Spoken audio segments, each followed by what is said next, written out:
Bismillahirrahmanirrahim. Assalamu alaikum wa rahmatullahi wa barakatuh. Hello, Walaikum assalam wa rahmatullah. would like to commence this August webinar, having you wonderful people, beautiful people, to have your time to spend with us today. Would like to introduce the MD CEO of Trust Capital Limited, Dr. Bashir Adebola Oshodi, to commence with his opening remark, and thereafter we can have this August session without much of your time. Thank you very much. Over to you, Dr. Sir. Okay, thank you very much, everyone. Subhanallah wa bihamdihi, adhakakihi, wa idan nafsihi, wa zinata arshihi, wa amda kalimatihi, la ilaha illallah, wa la sharika lahu, lahu mulk, lahu alhamd, wa ala kulli shay'in qadir. Alhamdulillah, subhanallah, wa la ilaha illallah, Allahu akbar, wa la hawla wa la quwwata illa billah. We're going to keep it brief, right? So today, I'm just going to give a quick keynote talk, right, to get everything rolling or started. Now, today's topic is merging two unique worlds, knowledge in the industry and areas of risk, right? We've got lovely lecturers today. How do we merge these two unique areas of finance, right? How do we merge these two powerful areas? On the one hand, we're looking at, the power of the expected knowledge, right? To fill up the gaps, basically, because in the last 10 years, knowledge of Islamic finance, as in Nigeria particularly, has grown so much, right? However, there are gaps, right? On the one hand, knowledge of Islamic finance, on the other hand, overall financial literacy, right? Because in our part of the world, particularly Nigeria, we have not seen adequate growth in financial literacy, and that's of course, impacted the unbanked. And even when they are banked, they can't get access to funds. And even when they get access to funds, they're unable to effectively manage the funds, right? And because of these challenges, we then realize the impact on the economy is very tiny. We're not seeing serious impact on the economy. On the other hand, we want to then look at areas around risk management. More recently, NPR has gone up. Of course, it's been going up consistently. Is there a relationship between NPR and pricing in Islamic finance? What is that relationship? Where is it coming from, right? Yeah, maybe it's market trends. Yes, you can argue, but is there a serious relationship? In traditional debt assets, right? Can repricing happen under Islamic finance? Where the impact of cost of funds hits? Can repricing happen? Can it happen in an istisna transaction or in a muraba transaction, right? Where the parties agree, can there be repricing? So you can then see the impact of the issues around risk for the different contracts that we have, especially where you have increased pricing, overall shock in the entire economy. On the other hand, if you have a muraba-based transaction, what can you do where you have fixed your price over a 2-year period, right? Even over a 6-month period, right? What's going to happen where there's default on the part of the obligor, right? In a typical Ijara contract, right? Where you have brought in equipment, either before the Ijara contract, and the equipment have not arrived, and the transaction has kicked off in terms of repayment, how do you mitigate the risk in those circumstances in relation to overall financial literacy? How will your customer understand they have embarked on a Wakala contract, right?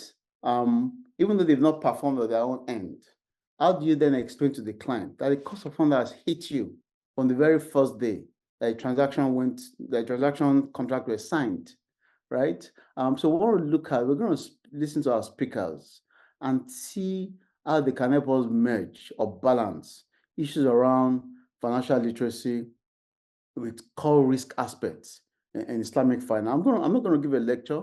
I should point out a few very important aspects, practical aspects in the market, right? And then, of course, more importantly, we then need to start to look at the best ways to mitigate all of this. The best ways, how do we mitigate all of the issues around the risk that we're exposed to as an industry. On the back of this, I'll take a pause. Again, I'll appreciate our lecturers for being here, and then I will allow my colleagues to take it from here. Thank you. Thank you very much, Dr. Bashir Ushudi. That is the CEO of Trust Ato Group, Trust Ato Limited. Dr. Bashir has about 24 years of work experience in banking, real estate development, and academia. He's the chief executive of Trust Ato, a non-interest fund management company in Nigeria. He was the group head at non-interest banking of Sterling Bank, and he set up the non-interest banking window, and also sets forth the alternative bank proposition. He also started the non-interest banking at Stanbic IBTC and initiated Sharia products at Stanbic IBC Asset Management Limited. He has worked as a financial analyst in other capacities. Bashir has completed a PhD diploma in global business at Said Business School, University of Oxford. The executive program on international housing finance at Wharton, University of Pennsylvania, and digital business strategy at Columbia University. He also attended the University of Lagos, Lagos Metropolitan University, University of Buckingham, and Da Vinci Institute, South Africa. Dr. Bashir, thank you very much for the opening remark. And from his opening remark, we can see just a quick summary from what he said is that Islamic finance is a rapidly growing industry, offering unique approach to financial management. However, its benefits can only be fully realized if stakeholders are equipped with adequate financial literacy. And thereabouts, I have also spoken a bit about risk management. He is not the lecturer for today. We have heritage scholars who are our lecturers for the day. And in the realm of that, I want to welcome the first lecturer for today, in person of Professor Luqman Zakariyah. Professor Luqman Zakariyah is a professor of Islamic jurisprudence at the Department of Islamic Studies, University of Abuja, and also the former head of the Department of Religions. He was formerly the head of Fiqh and Usul Fiqh and head of research at the Faculty of Islamic Revealed Knowledge and Human Sciences in the International Islamic University of Malaysia. Before Prof joined IIUM, he had worked and researched in various academic institutions. He was a fellow at the Islamic Legal Study Program at the Harvard Law School in the United States between 2012 and 2013. He was also a visiting scholar at Raycom College in Oxford in the year 2012. Brothers and sisters, ladies and gentlemen, permit me to welcome on board Professor Luqman Zakariyah. Before then, I will be the moderator for the day. My name is Abdulwasi Cousin. I am the business manager at the Trust Ato Group. Thank you very much. I should listen to our Prof, Professor Luqman Zakariyah. Assalamu alaikum wa rahmatullahi wa barakatuh. Prof, over to you, sir. Wa alaikum assalam wa rahmatullahi ta'ala wa barakatuh. Thank you, Brother Abdulwasi Al-Qasim, for the introduction. I really appreciate the invitation of Trust Authors for inviting me to be one of your speakers today. And also Dr. Bashir Ushudi. I wouldn't know whether we've met before, but it seems that we have some kind of connection somewhere which I may not be able to identify, whether in Lagos or in the UK or somewhere else. Thank you very much, our sister who has been communicating with me. And I believe she is doing very well in financial literacy in Nigeria. And I also welcome all the participants to this August seminar.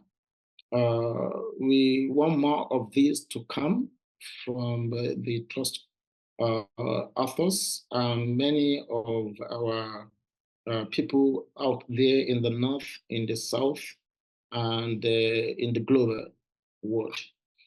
The topic I choose to address today is about enhancing financial literacy and the role of the stakeholders in this.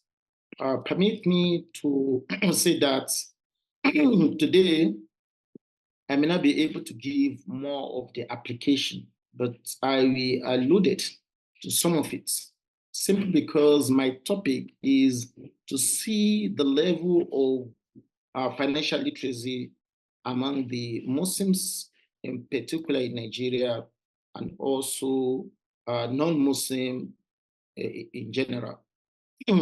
But before that, we need to know what is financial institution stand for. And that is why central bank will be the starting point, so that you know the huge outlets of financial industry in Nigeria. So I first of all take a look at the operation of Central Bank of Nigeria. Central Bank of Nigeria has many financial institutions and they supervise them. One of them is commercial banks that has about, we have about 26 commercial banks in Nigeria today after the consolidation. But the pre-consolidation, we have 87. We have development finance institution, DFIS. We also have discount houses, which is about 5. We have finance company, about 104 yesterday that I can see.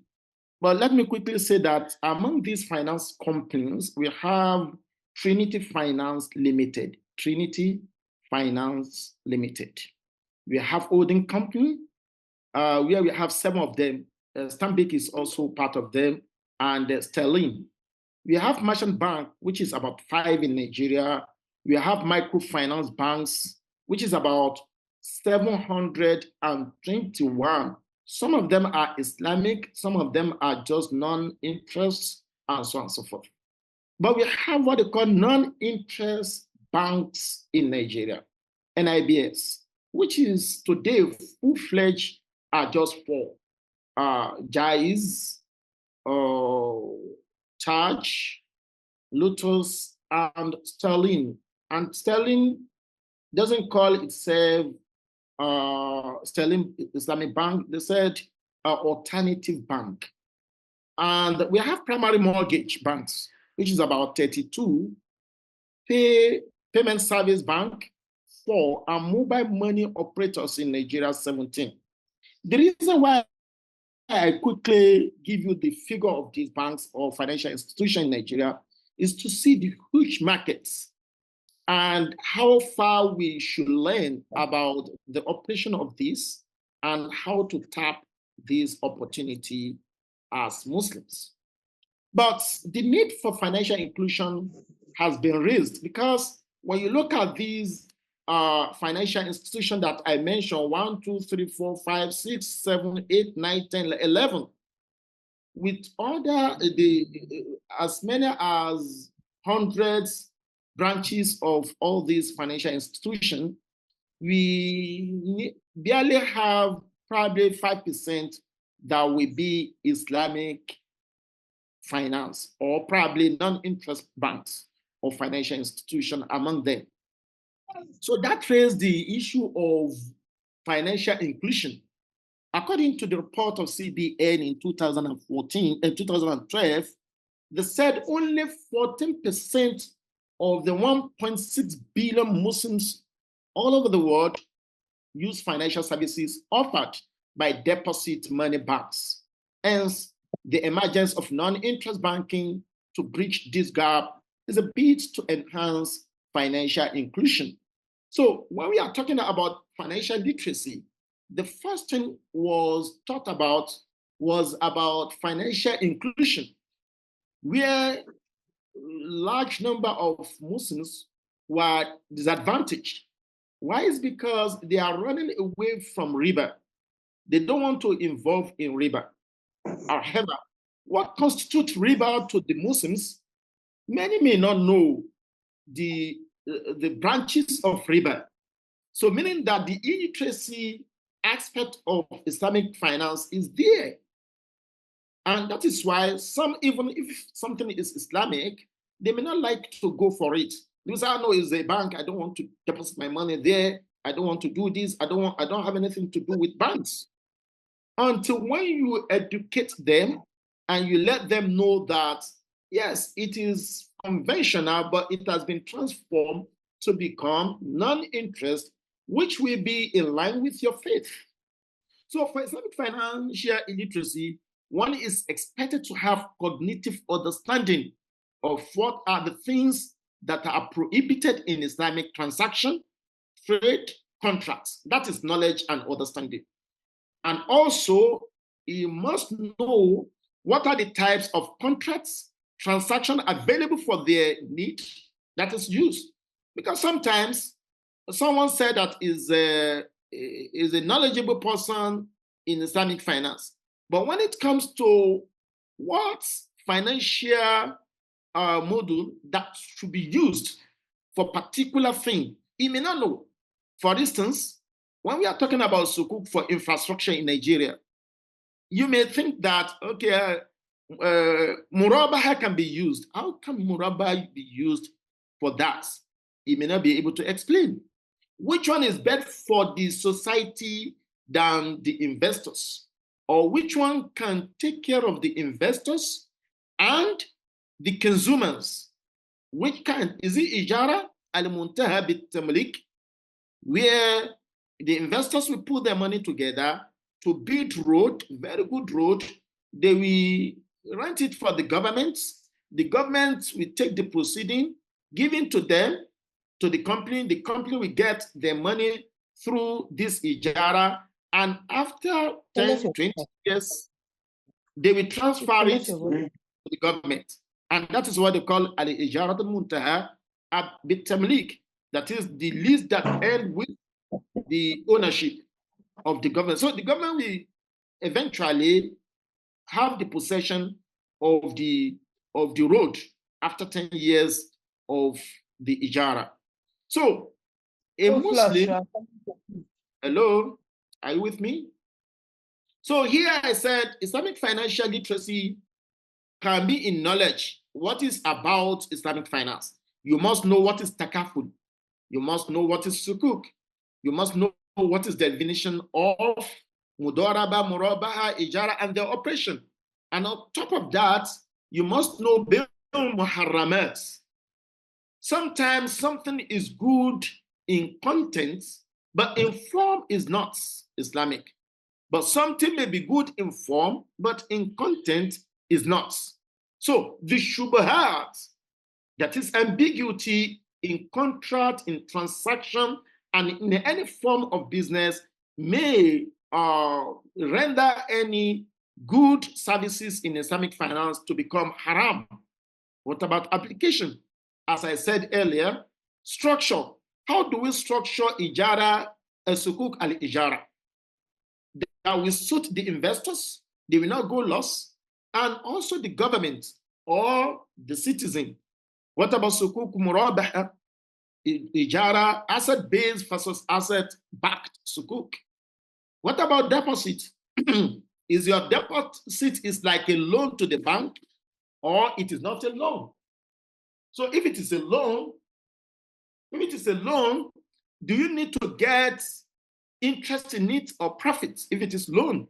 All these things are knowledge that someone needs to know before he can say that Islamic finance is doing fine or not.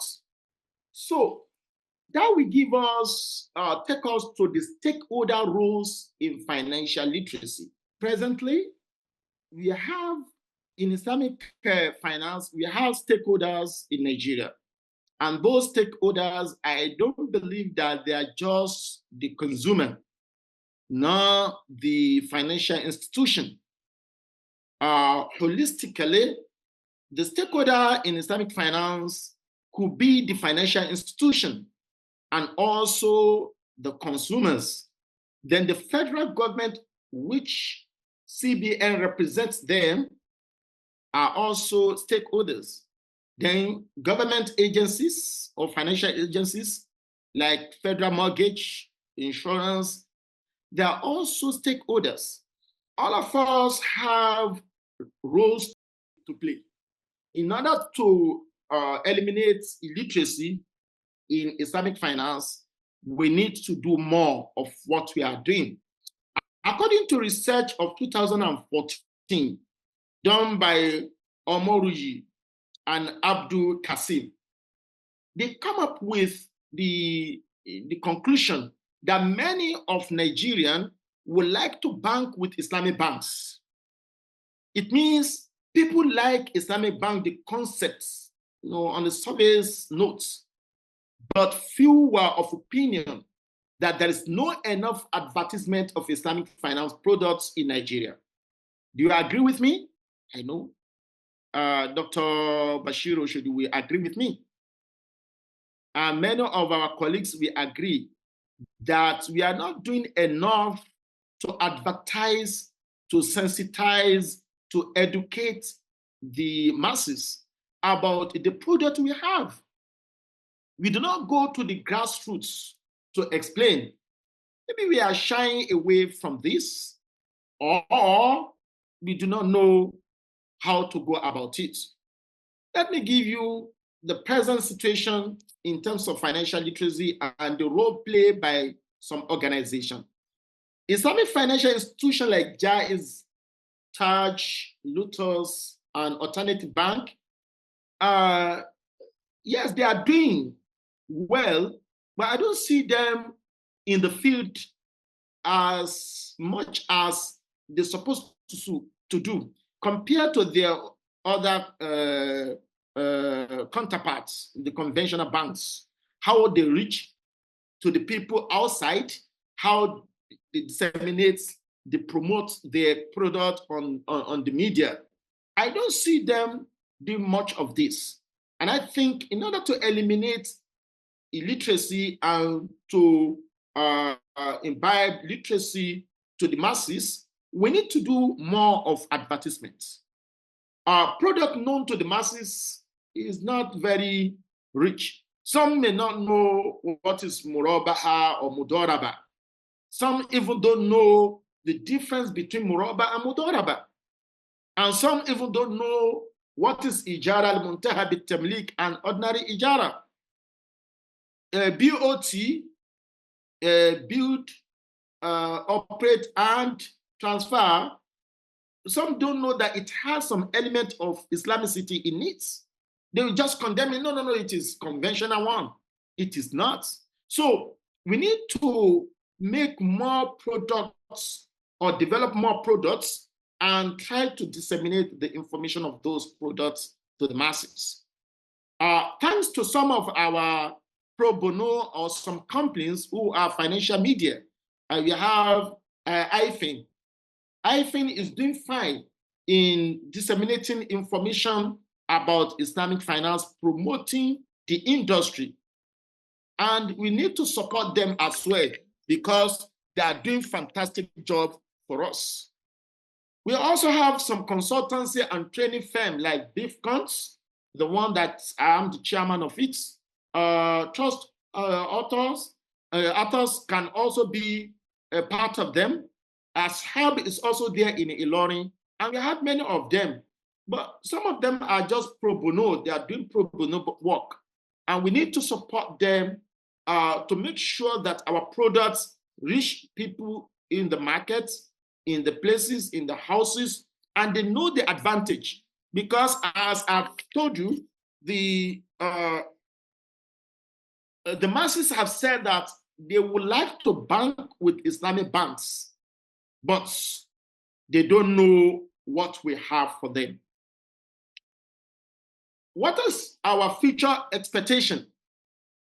That is the present situation, but the future expectation, we need more human capital production. We need to train many people. Each financial institution needs to train their staff. They need to train others so that people will know about this and they will disseminate information about our products to our people. Thanks to the initiative we just established, we have what they call Islamic Finance Scholars in Nigeria, IFSA, where we have those who are interested in Islamic finance to know about it and to be educated. On the platform, we have about 600 participants, and they want to learn. So every day we give them information from the media, from the write-off, from the scholars. They know more about what is going on in the Islamic finance so that they can tap many other outlets. So we need more Islamic financial institutions in different areas. Today, we haven't got much of Islamic mortgage. When you want to do mortgage, if you go to the federal mortgage, they will offer you the conventional if care is not taken. But until when you say, no, I need the Islamic one, they will say, we don't have Islamic one, but we have non-interest. And they will show you probably al-ijarat muntaha bit-tamlik. That is, you will rent and own. So after some years, you become the owner of the property. That is the only product they have in federal mortgage, as far as I know. But there are other ways of developing products for mortgage, and our Muslim elites and some other Islamic financial institution can come up with a special mortgage for the Muslims. And you see there are many Muslims who will go for it. Industry banks.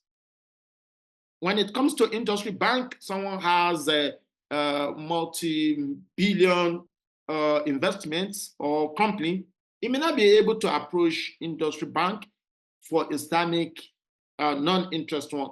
You'll be struggling. Development bank also, they are not there.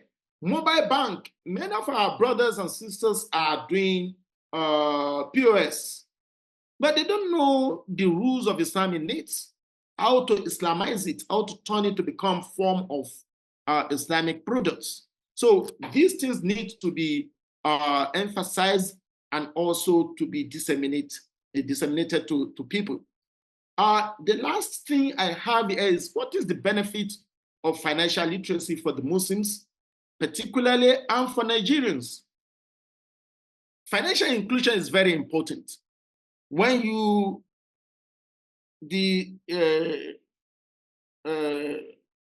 franchise some segment of people in the country, the economy will not bloom. And that is the reason why back in 2002-03, they were talking about financial inclusion. And that is why we have so many outlets of financial industry, specialized one where Islamic bank or Islamic finance is included. So many people will now have interest to go and deposit their money in non-interest one, like we have with Jaiz, with Lotus, with Taj and Alternative Bank. We need more of this. Nigeria and Muslims in Nigeria are many. We have almost more than 50% Muslims. Why can't you come up with many banks and be regulated? I think the second scholar, we talk about the risk management in it. What are the impediments and creation of more Islamic finance? But if we don't go for the banking one, what about the small cooperative, okay, microfinance banks? Each local government can have this. I've been saying through my research on the masjid, I said that in one state, if all the mosques are putting all their excess together to form cooperative banks in each state, they will have it. Say Oshun non-interest cooperative bank, and we have it in each local government. All the mosques in that local government should remit their money in that place. We will grow. We will have more banks. From small, we grow to many banks. That is how we can do. And that will also help us to have what they call job creation. We have job creation. Muslims will be employed in each local government to be in the bank. We also, the third benefit is decent lifestyle. You will rest assured that you are taking halal. You are not taking haram. You are living with halal. And anyone who lives with halal There is barakah in his life, and the acceptance of his prayer will be there. So spiritually, you will be clean. The multiple choice. You will have ability to make better financial decisions. You will be able to say whether you are going for Islamic and conventional. I made a case for those who do not have Islamic banks or Islamic financial institution in their area, like people in Britain, in America. Yeah, they may not have many options, but where you can have option, when we have more outlets of Islamic bank and we train people, people will know, and non-Muslims also will appreciate your presence and they will be able to patronize you. And it will also give us a kind of increase in ethical decision making. When you can select good insurance, takaful, that is not like the one that operating in conventional. And you have what they call Corridor Hassan. Go to, there will be some chunk budgets that will be for Corridor Hassan for those who are less privileged. And also you'll be able to invest in ethical way. These are more of these are the benefit of financial literacy. And I think all of us are supposed to play our role, the customers, the financial institution, the government of Nigeria. I didn't say much about the government, but they know, the government knows that to have ethical financial institution in Nigeria is an advantage for the economy. See how they are rolling out sukuk in Nigeria. Even they are more than the other people who have started before us. So they know that the structure of sukuk is much more better than the bond, the conventional bond that we have. So we don't need to go and borrow money from IMF, from this, from that, that we compound debt on the country. Once we can mobilize money within the country and we can do many things with this money without any increase of interest, just to pay the agreed amount of money that we agreed at the in issue. These are the benefits of financial literacy, and we cannot do that until when all of us realize our role as Muslims. The scholars need to do their role. They need to preach about these things, and the institution need to send people to training and some other formal school. And in universities, I think we have been in Nigeria, we have been struggling to have Islamic bank and finance institution as they have in Bayero University. If we can have it in different locations in Nigeria, people will know more about Islamic finance, and that illiteracy will be eliminated gradually, and the financial literacy about Islamic finance we enshrine. We ask Allah subhanahu wa ta'ala to give us understanding of this little contribution of mine. We ask Allah subhanahu wa ta'ala to accept it from me and you as an act of ibadah. Subhana rabbika rabbil izzati amma yasifun wa salamun ala al-mursalin walhamdulillahi rabbil alamin. Thank you very much, Prof, for your beautiful contribution. We pray Almighty Allah continue to guide you aright and increase you in knowledge. Let us quickly go to the second speaker, take us through the second aspect of the program, which is enhancing stakeholders' roles, addressing the risk management challenges. Alhaja Bilkis, or Bilkis Lawal Shuaibu, is a dedicated academic and industry professional in the field of Islamic finance. She is currently finalizing a PhD in Islamic finance in Malaysia. She presents a combination of legal and practical expertise spanning product development, Sharia advisory, research, and business development. She holds an MSc in Islamic finance and a globally certified Sharia advisor from IOFIA. Her current roles as a director at Dundee International Women's Center and as academic tutor at El Maktoum College underscore her versatile skill set, shaping the landscape of finance and Islamic finance in general. I welcome on board Dr. Bilkis Lawal Shuaibu. Ladies and gentlemen, let us welcome onto the platform as she takes us through addressing risk management challenges in the realm of Islamic finance. Dr. Bilkis, you're welcome. Assalamu alaikum wa rahmatullahi wa barakatuh. Thank you so much, Brother Abdulwasi, for the very warm introduction. Before I begin, I'd like to thank the team of Trust Author for this opportunity and creating this platform where we're able to discuss very relevant issues of Islamic finance, especially in the context of Nigeria. I'd also like to thank Dr. Bashir Oshodi for also pioneering this initiative. Also, following the discussion that Prof. Luqman has so explicitly discussed upon regarding financial literacy, I think this is a very, this is a discussion that we have to have, especially with the fact that, as mentioned, in Nigeria, there's not so much discussion regarding this, and there's a need for more financial literacy initiative. And that's why something as a conversation like this is very, very important. Following that spirit, I felt like it was very important to open the discussion to people outside, finance, because a lot of people that are going to be here, in my understanding, are going to be people that maybe they're enthusiasts of Islamic finance, or they're looking to come into the sector. They have some knowledge. They would like to know more.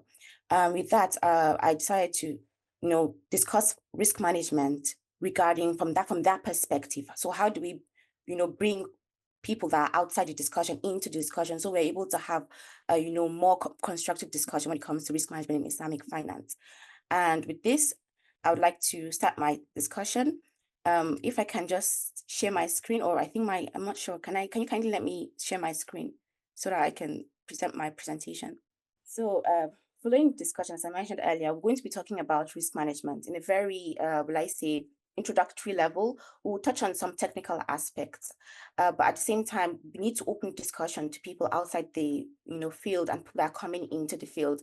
So we're looking at risk management, particularly in Islamic finance, and what role certain stakeholders play, and what are the challenges that we see in risk management for Islamic financial institutions in the current Nigerian environmental climate. So financial climate also.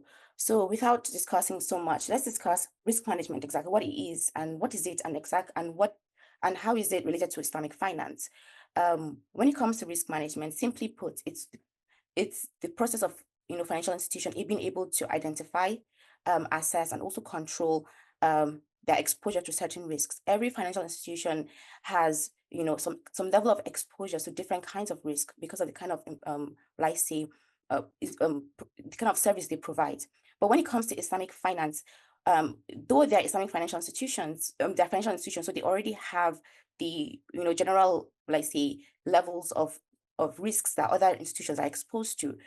They have an additional level because of the operational differences between both kinds of financial service providers. And following this, I think it's important to also point out, okay, what are the general risks that certain institutions are exposed to, like what general financial institutions are exposed to, and at the same time, what are the unique risks that Islamic financial institutions only would be exposed to? Okay, in light of this, one of the risks that all financial institutions will be to some degree exposed to is the market risk. And for someone that's out there thinking, what is market risk? What does that mean? Simply put, it just means that your exposure to certain movements in the market. So for instance, things like inflation, things like changing prices of certain things like regulations in some cases and stuff like that. So usually financial institutions will be exposed to this kind of risk. The stability of an economy will determine how much exposure.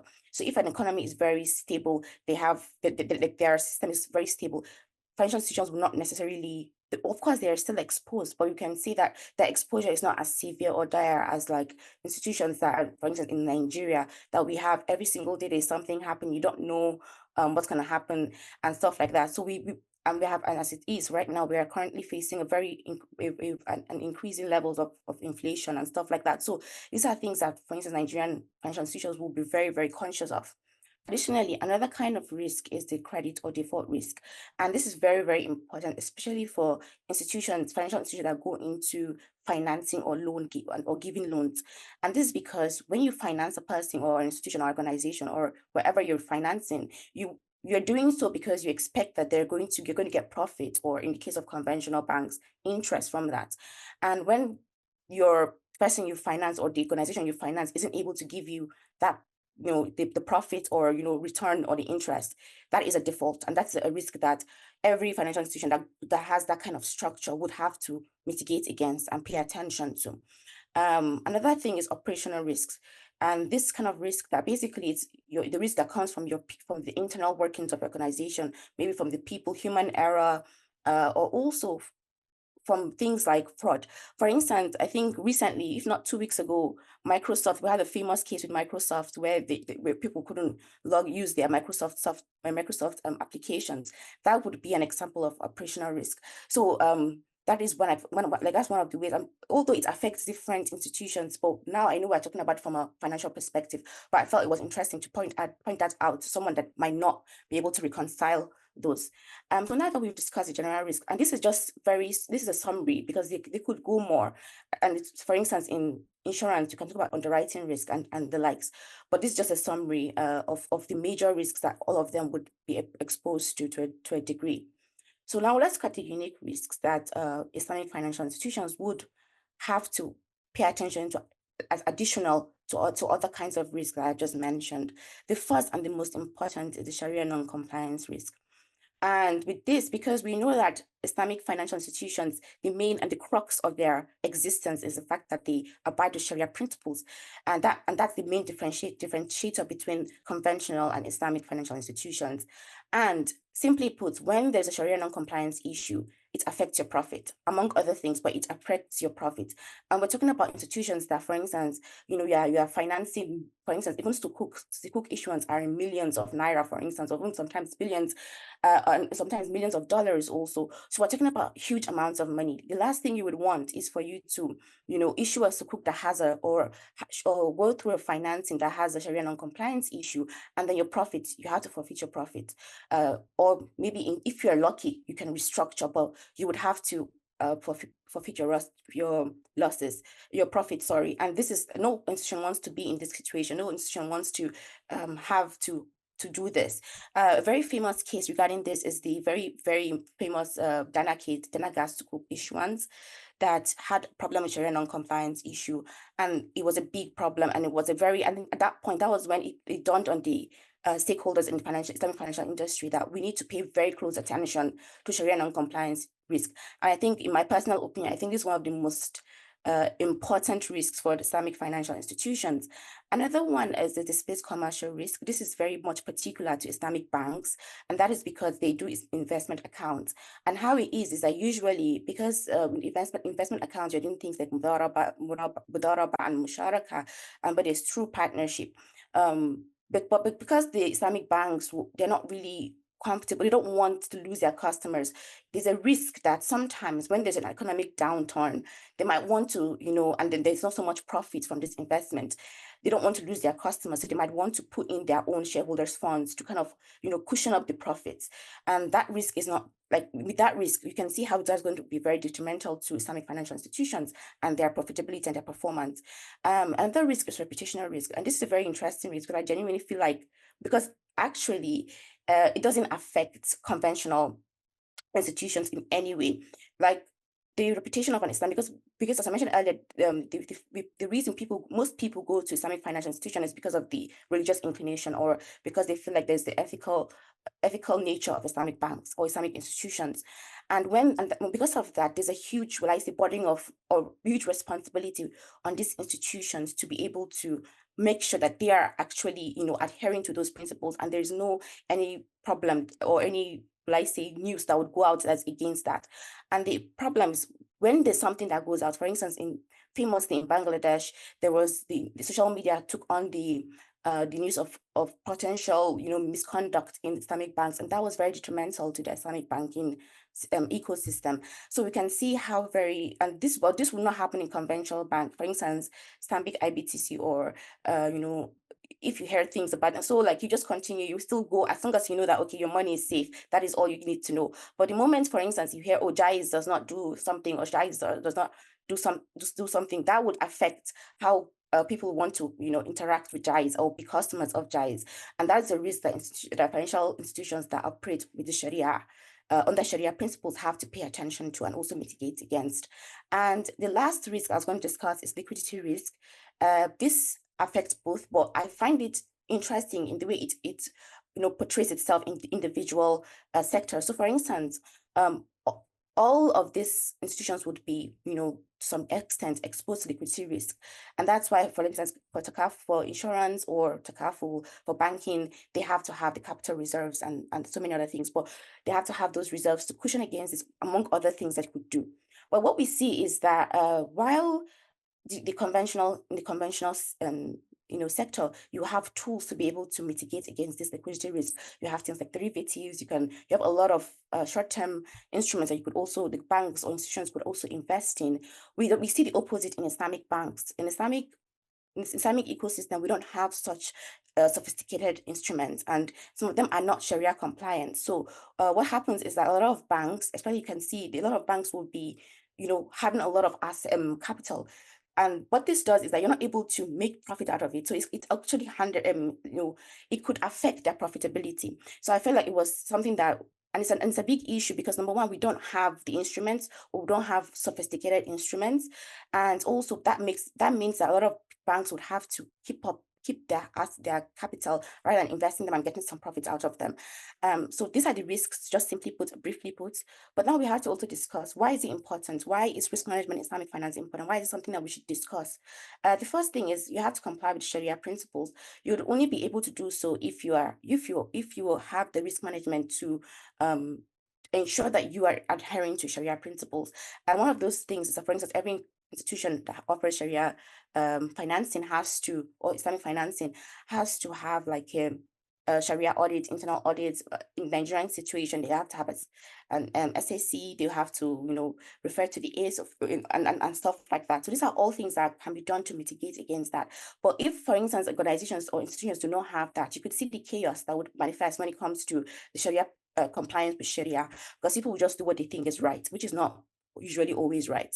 Another thing is liquidity risk management. As I mentioned earlier, there are issues, especially in the Islamic financial industry worldwide, regarding liquidity risk management.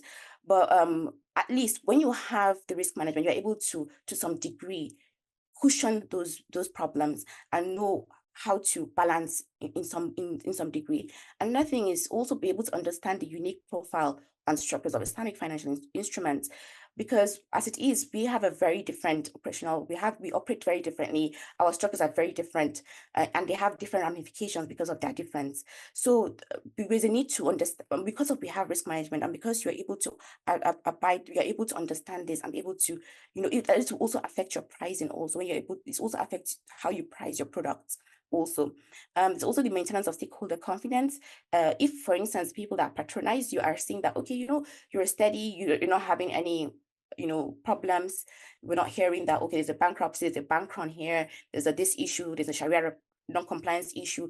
That grows on people. People are seeing, people are watching, and that grows on people. One of the reasons why in the financial sector right now, as the more you go, the more you see as the years pass, there's less faith in the banking sector, and that's why you have things like, okay, other kinds of ways to bank. But you see, on one of the reasons is because of following the financial crisis of 2008, a lot of people started losing their confidence in the banks, because they see, okay, the banks are just money-making machines. They don't care about you. They don't care what you're doing.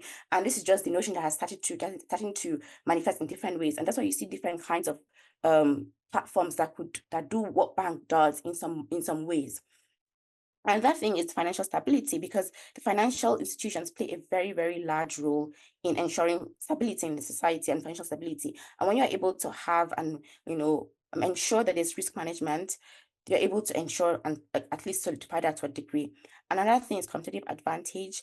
You're able to, this also goes back to maintaining stakeholder confidence. When you're able to have confidence in people, you have that advantage. People trust you. People see that, okay, you mean what you're saying, and likes. There's regulatory compliance, because in every country there are regulations to prevent or to ensure risk management to some degree. Some countries are more comprehensive, more robust infrastructure when it comes to regulations. Others are not as robust. However, there are those, they would have regulatory compliance, will I say, guidelines or regulations and stuff like that. And last is operational efficiency. I don't think I need to discuss much about this. I think it's evident in what it means. So now let's discuss more to the discussion of today, which is basically the stakeholders. So who are the people that are important? Who are the people that make up the fabric of the risk management, especially in Nigeria? Okay, so the first is the financial institutions. So we have the Islamic banks. We have things like banks like Jaiz, Lotus Bank, Taj, all of them there. And then also we have Islamic investment companies. This also means asset management firms, like Marble Capital, like Trust, also that we're here today with. They have Takaful operators, Nur Takaful. All of these institutions have a very huge role in ensuring risk management. And I'll discuss in what ways and in what manners in the next slide, but they have a huge role, and that the primary, in my opinion, the primary institutions to be held accountable when it comes to risk management, because they're the ones that are operating in the sector. The next one is regulatory bodies. Like in Nigeria, we have the central bank and the SEC. They are very much instrumental in driving the policies that these institutions would need to be able to, have and maintain risk management appropriately. We also had the Sharia advisory boards. They are very important because, as I mentioned earlier, the crux of an Islamic financial institution is its Sharia compliance. Without that, there's no profit. Without that, there's reputational risk. Without that, there's a lot of problems. So there's importance to have Sharia advisory boards, and which a lot of in Nigeria, it's a thing. Every institution has to have a Sharia advisory board. In some other countries, it's not the same thing. You don't have to have, you can just have one central one at the central, a central one, and then they all just, relate to that or relate to that body. But in Nigeria, it's different. So we have both centralized and decentralized, which is also very good. There's also the role of education and training institutions. And I think this is a very, very important point, because I feel like, pandering to what Prof. Luqman said, there are institutions that come, like, for instance, we have BUK, I think even UNIMED and some other institutions, educational institutions in Nigeria that discuss or that teach Islamic finance. And also we have a lot of, even where we are today, which is basically one of the work, a training outlet, basically, by a trust author. And a lot of institutions also have these things that they've, maybe workshops here and there, training here and there, that discuss and educate people about Islamic finance. And this is a very important aspect, because it's very important for people to know what Islamic finance is, what risk management is also in Islamic finance. And lastly, we have the investors and the customers.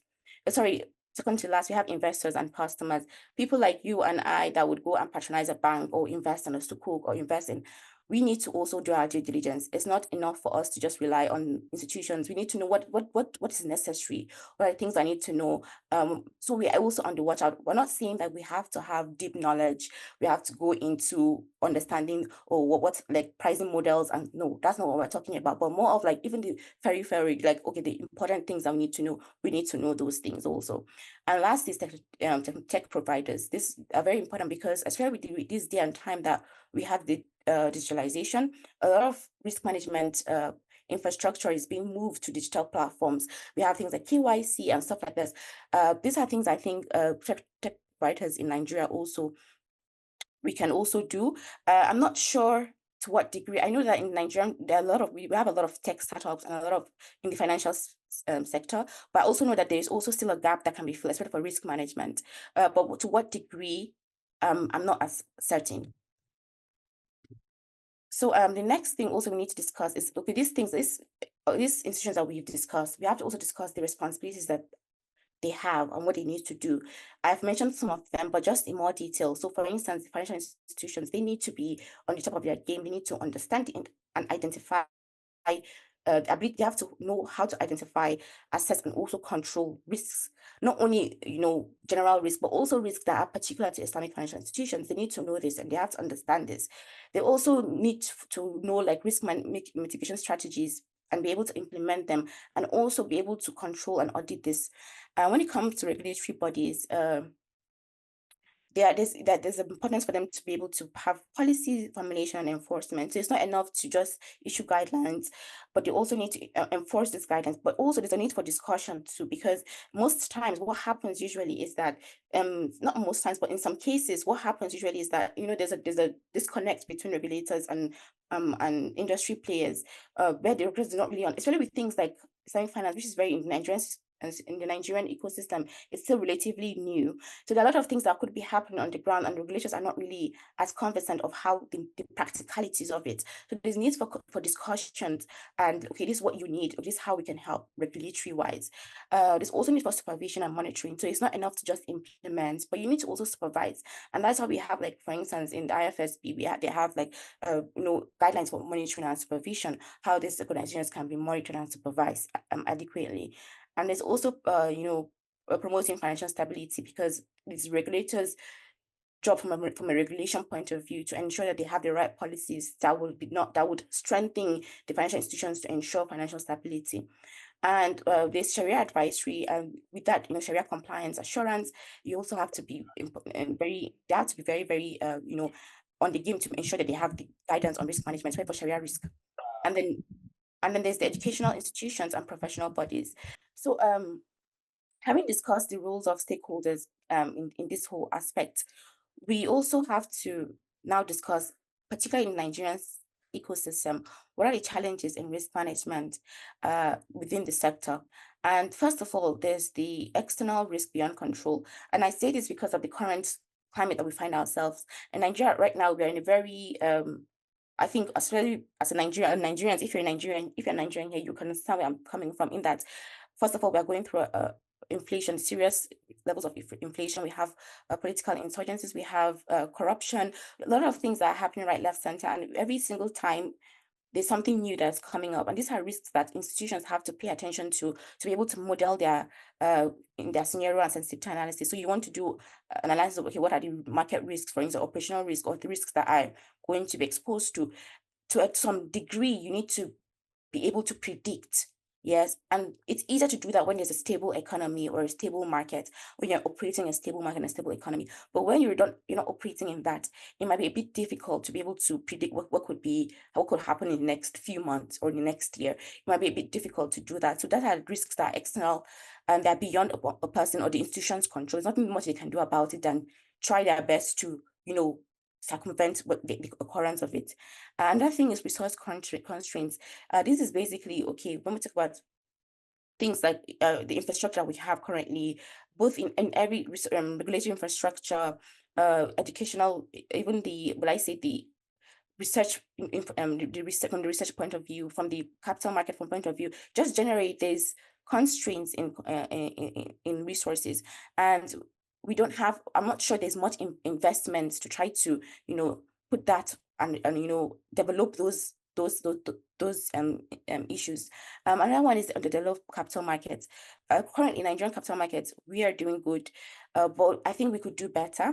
Capital market wise, for instance, currently our market cap, if I'm not mistaken, is around 64 billion. In dollars, while that is good, we cannot compare with, for instance, South Africa. They're just their stock exchanges, only their stock exchanges, almost $1 trillion, or Malaysia, that's almost 500 billion, their markup. So we cannot compare. And this is big when I'm talking about development, not only about the issuance, but also about the infrastructure that's there, like the products and the instruments that are offered there. I think Nigeria is still a bit conservative compared to other countries. And another thing is limited risk management tools, especially for Islamic finance. This is, as I mentioned earlier, it's a global issue. Globally, there are limited risk management tools, but I think in the Nigerian sector, because of our still developing capital market, there is still that problem. There is still the issue of we are going to have more issues regarding that as compared to a country, maybe an institution in Malaysia, that they have at least considerably, they have a bit more robust infrastructure when it comes to capital liquidity risk management. There's also capacity and expertise shortage. Regarding Islamic finance and risk management, it's not going to be easy to find people that are very much versed in both of them. And because as I mentioned earlier, it's not enough to just know risk management. You also have to know the aspects of Islamic finance also, and how to identify, detect, and control them. And lastly, and I think this is very, very important, one of the most important to me personally is that the absence of information and research. We cannot, because now we're living in a world where information drives everything. We cannot do much without information. If we're complaining of gaps in the society or gaps in the risk management sector of Islamic finance in Nigeria, we cannot really do much if we don't know what the problems are. And we know the problems from what? From research. We're able to research what's happening right now, what should be done, what's needed to be done, and stuff like that. So these are things that we need to do. There needs to be more research. And when you compare with other countries, you can see the gap. You can see it pales in comparison. So with this, I have a few recommendations regarding the how to enhance stakeholder roles. I think first of all, we need to create a vibrant non-interest money market, because one of the problems with liquidity management for Islamic finance is that we don't have we don't have a vibrant money market, and we don't even have, I'm not sure if there's any country, maybe in Malaysia, but if it's any country I don't think it's any country that has a robust even secondary market for money market. And this is very important because of short-term financing, and this is very, very important to Islamic financial institutions, especially banks, because they're able to quickly just get financing for their short-term liquidity problems. But when we don't have, and in Nigeria, to be fair to Nigeria, I think we've issued a few commercial papers lately, if I'm not mistaken. But at the same time, there is still other things that can be done. There's still need for more development of instruments, need for more innovation, for us to develop instruments that fit the Nigerian populace. So there's a need for development of a vibrant money market, both the secondary and primary. There's also a need to create a vibrant non-interest interbank money market. Currently in Nigeria, I think we have the Wadia, they have the, I think, Murabaha, or the Wakala, if I'm not mistaken. They have two structures that Islamic banks tend to, use to help each other's liquidity problem, but there's need for more instruments too. And this is very important for Islamic banks because they're able to, mitigate or like to protect themselves from short-term liquidity problems. Another issue or another thing is we need to create, or another recommendation, is we need to create a robust secondary market for sukuks. As it is right now, Nigeria, I think we're the pioneers of sukuks in Africa, and that's a very good thing. And that's a good thing. I think something we can also, but I think something we can also work on to enhance so we don't get overheard by other countries that are coming up. But at the same time, there's a need for secondary market because right now, sukuks are long-term investments. You're investing for 4 years, sometimes 10. Many Islamic banks do not have that liberty to be able to, because they are collecting deposits. There's a liquidity mismatch whereby they collect short-term and they have to finance long-term. So they need to have short-term or like a secondary market where that would solve the problem. If you have secondary market, a robust secondary market, knowing that you can just go and, sell your certificates and get financing, that helps solve to a degree. There's a need for investment in the use of fintech. I mentioned this earlier when I spoke about the tech aspect of risk management.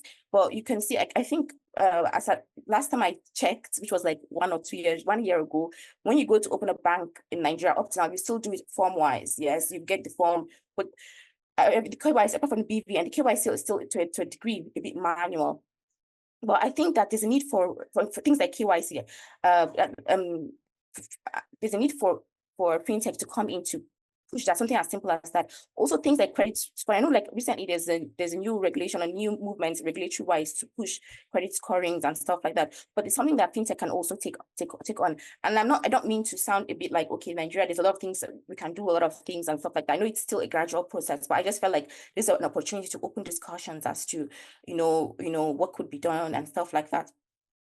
And there's so many other ways that fintech can come in also to, come in to help with risk management, even like RegTech also, so it's easier for regulators to be able to monitor that institutions that in Nigeria are able to, comply with the regulation technology and stuff like that. There are a lot of things that a lot of ways that fintech can come in.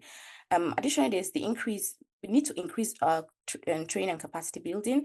There's been work done. One of them is this very beautiful platform where we're able to discuss things like this, but there's still need for more. We are 200 million people, 40+% are Muslims who are like they're already market for this. So I think there's need for more to be done.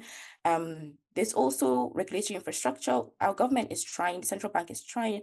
SEC has issued, they spoke about the master plan a while back. They issued the exposure draft for Sharia advisory for Sukuks, but at the same time, they still need for more regulatory guidelines and provision and stuff like that.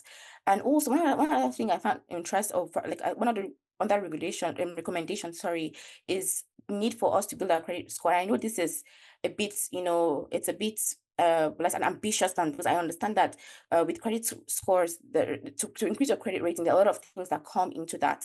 But additionally, I think it's something we still have to discuss. Why? Because, for instance, we have institutions like ILM that would offer liquidity management to countries and that offer Islamic finance and stuff like that. But if you don't have a good credit score, you're not able to really tap from that. You have to have a guarantor, a multinational guarantor and stuff like that. That hinders, and even for individual institutions too, that also hinders a lot of things for them. Lastly, which I've already mentioned earlier, is also the fact to conduct more research.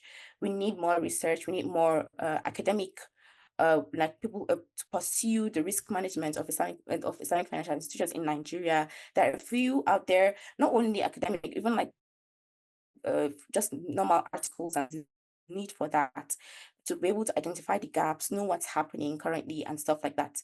And with that, I conclude. Once again, thank you so much for the opportunity to discuss this, and I hope that we're able to open these discussions to people that are interested in this discussion, open discussion to people that are outside the Islamic financial sphere or that are new into it, so we can have more and drive the conversation forward, inshallah. Thank you so much for listening. We thank Dr. Bilkis Lawal Shuaibu for her beautiful presentation. May Allah continue to bless her knowledge and understanding. So at this juncture, we quickly move to our last speaker for the day. This is Madam Riz of Trust Atom, in person of Mrs. Temitope Usman. She will take us through how Trust Atom mitigate how Trust Atom defends risk in the Islamic financial industry. Over to you, Temitope. Temitope currently serves as a credit risk analyst at Trust Atom Limited, where she is responsible for overseeing projects across all investments and asset classes, as well as risk mitigants required for such transactions. Temitope has been involved in the conceptualization and implementation of several multi-million naira projects. She holds a bachelor's degree in history and international studies from the University of Ilorin and a master's degree in risk management from the University of Lagos. Madam Riz Temitope Usman, you are welcome on board. My topic is how Trust Atom has been able to prevent risk. As we all know, we can't actually prevent risk entirely. And just as Dr. Bilkis has said, there are some risks that are peculiar, and there are some risks that are general risk, and there are some risks that are unique. The general risks, such as the market risks, the credit risks, and the operational risks, and the most unique risk that is peculiar to Islamic finance is the Sharia non-compliance risks. So here in Trust Atom, what we have been able to do in terms of managing risks in order to be able to mitigate our risk effectively in order to achieve our financial obligations, and is by diversification. So what we have been able to do is that we have been able to diversify our portfolio based on our past experience and performance of those portfolio. With doing that, we have been able to spread the risk across all the different portfolio, instead of concentrating in one portfolio. So with that, the risk is not attributed to just one asset creations. And also another strategy that we have been able to use in Trust Atom is whereby we engage in wakala-based transaction, whereby we contract by contracting our high risk transaction with third party who are better equipped equipment to handle such transaction. So also we have been able to another part of how we have been able to manage our risk in Trust Atom is by doing collaborations. We have been able to This collaboration has helped us to manage our risks, whereby we are able to share our costs and risks on projects between either through joint ventures and partnership. And this has been helping us so far in order to manage our risks effectively in Trust at all. Yeah, thank you very much, Dr. for that wonderful, precise and concise contribution from Trustathon. You remain our most loyal, our most dedicated, the credit risk analyst for Trustathon. Thank you very much for that short presentation. We quickly move to the question and answer session. We believe our audience are parts, they are our partners in progress. I want to hear their contribution. I want to hear their questions, and we also want to elicit answers from our resource person. So if there's anyone with a question, you can raise your hand so we call on you. And we'll also look at the chat box to see the questions that have been asked so far. So quickly do that and wrap up this session. Anybody with any question, reaction, contribution, let's see your hands. Assalamu alaikum warahmatullahi ta'ala wabarakatuh. Wa alaikum assalam wa rahmatullahi wa barakatuh. First and foremost, my name is Engineer Kabiru El Hussein Ruma, Jakado Ruma. I'm from Katsina Emirate Council, Katsina State. I thank Trust R2 for this wonderful opportunity to educate and enlighten the general public concerning the aspects and dimensions of Islamic Bank. May Almighty Allah reward you abundantly for these monumental services. I had a very brief question, 2 questions I wanted to ask the first speaker, the Prof, and my lovely sister, Dr. Bilkis. But before the question now, let me observe one of the major challenges that is responsible for this financial illiteracy with regard to Islamic banking and finance is the effort should be geared not only to the general people on the streets, but equally to Islamic scholars. Some of us may be witness to what happened some years ago, where a prominent Islamic scholar, even some of these scholars, Islamic scholars, they too, they require this knowledge of Islamic banking and finance in practice, because most of them, they didn't really understand what it is. Some of us may be witness to what happened when a prominent Islamic scholar in Kano State once described Islamic banking in Nigeria as slaverish. And this one have gone a long way in tarnishing the image of Islamic banking in Nigeria and the practices. When you meet some people telling them about Islamic banking, they will tell you that so and so Sheikh have said Islamic banking in Nigeria is slaverish, is a kind of they are just playing with intelligence of the people, which is uncalled for. So the efforts will also be geared, in addition to the general populace, also to some of these Islamic scholars will be to make it more accommodating. And secondly, for people to really, sometimes it's not really people who don't understand this Islamic banking and finance. It's the fact that the truth of the matter is that this Islamic banking products and services in Nigeria are expensive. In fact, at a point in time, and I'm sorry to observe, the only advantage I see Islamic banking and finance vis-a-vis the conventional banking and finance, apart from the Sharia compliance, yes, honestly, I didn't see any other advantage. And hence, there's a need for this, the Islamic banking processes should be invented in such a way and manner that the products and services can be more affordable to the citizenry. Unless we do that, the patronage, the understanding of Islamic banking and Nigeria will be difficult. Then my question, I wanted to ask his opinion concerning this convergence and divergence of Islamic fatwa concerning Islamic banking and products and services in Nigeria. And you don't see it as actually a blessing or a cost to us. Some of these products, some scholars will say they are halal, they are Sharia compliant. Others will hold a gradation on them.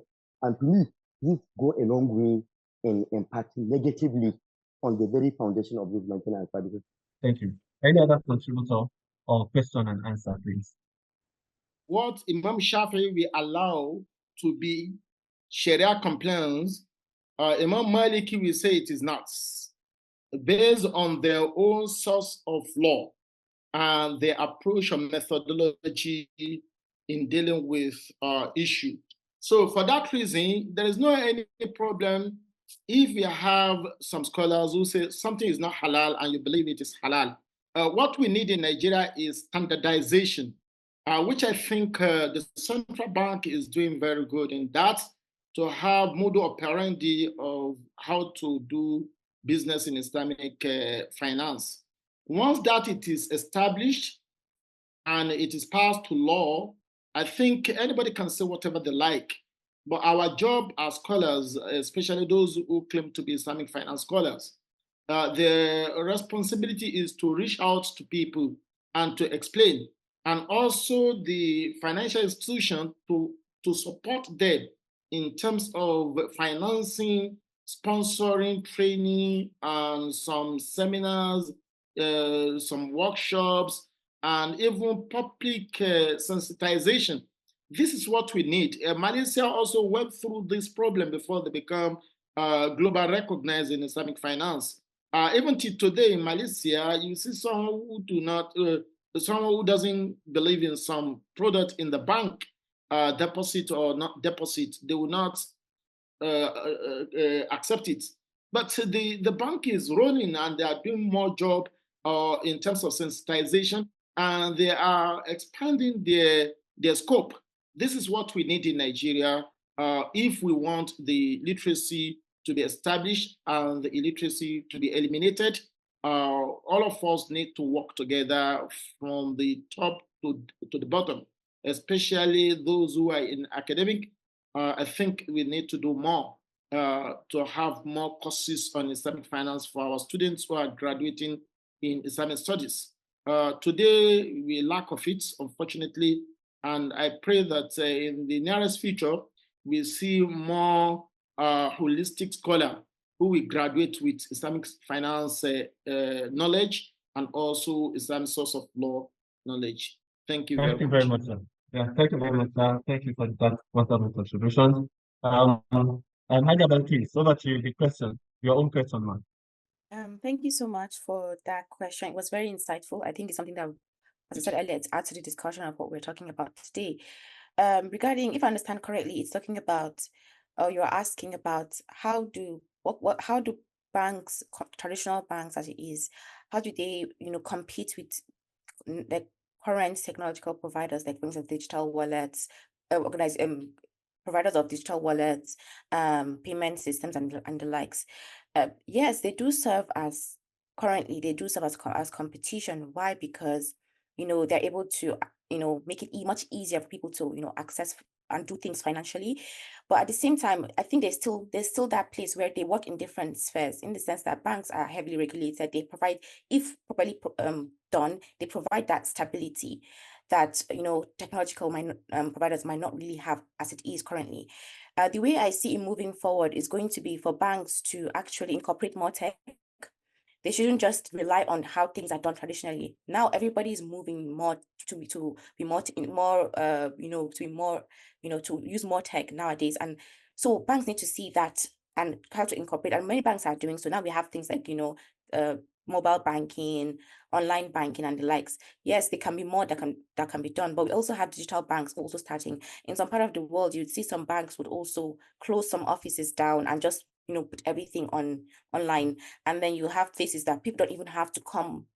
Now I know in Nigeria, to a very large extent, we still have to interact with the banks, but in some other parts of the world, no need to interact with the bank. You open your bank, your everything online, your customer service virtual. You might not even have to even know the address of the bank while you're still you're still interacting with the bank. So these are things that current traditional banks are starting to adopt.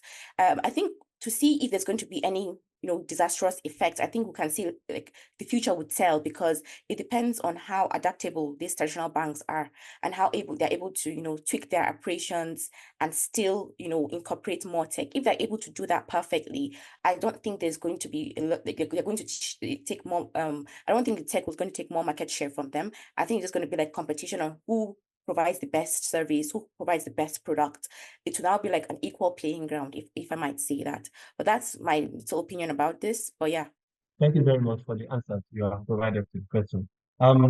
This question will go to our CEO while he provides the wrapping up session and closing remarks. And the question is, what is the Islamic perspective of commercial paper with a halal company? Dr. Bash. I want you to answer that question while you do your closing remarks. Thank you very much. And thank you very much for being a part of this program. I hand over to my CEO, Dr. Bashir Oshabi. Well, see here, I'm thinking that it's a good time to round up. We spent 2 hours. So I think I should just give the closing remarks. I must thank Professor Luqman. We appreciate you, the time you spent with us today. Dr. Bilkis, again, I must show appreciation to you. We like your contribution, taking note, we'll be keeping in touch with you. Sister Temitokwe, we also appreciate your contribution to all of this. I think, I mean, again, I must also appreciate all of the participants for their time and the questions. Any questions we've not answered, could you kindly send them by email? We'll answer and then send back as quickly as we can, preferably today, so that yeah, we can keep you satisfied. And we don't want to go beyond 1. It's going to be a minute to 1. So again, I must thank everybody, Jazakumullah khairan, for your time and for participating. Thank you very much, everyone. Okay, bye-bye.